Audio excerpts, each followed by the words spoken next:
In this lecture, we will introduce a new data structure in Java that is called an array. An array in Java is a special kind of object that is used to store a collection of data. Before we talk about the syntax and semantics of arrays in Java, first we need to explain to you when an array is needed in our programs. Then we will discuss and talk in details on how to define an array for a certain data type, how to initialize an array, or how to read data and store them into an array. Also, we will discuss how to access individual elements of an array and how to process arrays using for loops, followed by how to create array of objects and how to pass arrays to method as parameters and so on. So let's begin. We will start our discussion by introducing the following opening problem. Suppose you want to compute the average temperature for the 7 days in a week. If we want to write a program to compute the average for such temperatures, the question is how many variables do we need for these 7 temperatures? A naive solution is that we assign a variable for each temperature. We read the whole temperatures, we write the equation for computing the average, which is the summation over 7, and then we print the result.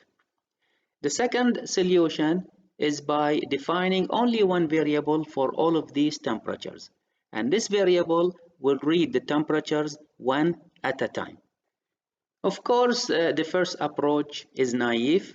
It's not practical that you define 7 variables for the temperatures, because imagine that you have 100 temperatures. So it's not practical you define 100 variables and you write a long equation to find the answer. So the other solution is that you define a single variable that is going to read the temperatures one at a time. Since what we need is to compute the average, so all what we need is to go over the temperatures one by one, find their summations, and divide by their count, which is the number of temperatures. So every time you read a temperature in this variable, then you accumulate its value to another variable that is used to accumulate or to hold the summation. But in this approach, since you are using a single variable to read the whole temperatures, whenever you read a temperature, then its previous value is gone and it's not saved anywhere and does not exist. But do we really need these previous values? The answer is no. Why? Because anytime we read a value of a temperature, we use it, we add it to the summation, and then we don't need it anymore. Therefore, we use the same variable for reading the next temperature. In other words, since we need to read the temperatures one at a time to compute the average, one variable is enough to do the job. This is the code that will compute the average temperature for the 7 days in a week. We are creating a scanner object. We're asking the user to enter 7 temperatures, and then we go into a loop that repeats 7 times, and inside the loop we are reading the 7 temperatures one at a time, and each time we add the temperature to a variable called sum, and after we finish we go outside the loop and we print the average, which is equal to sum over 7. Now let us change the problem requirement and suppose that you need to know which temperatures are above and which temperatures are below the average. To answer this question, then you need to remember the 7 temperatures.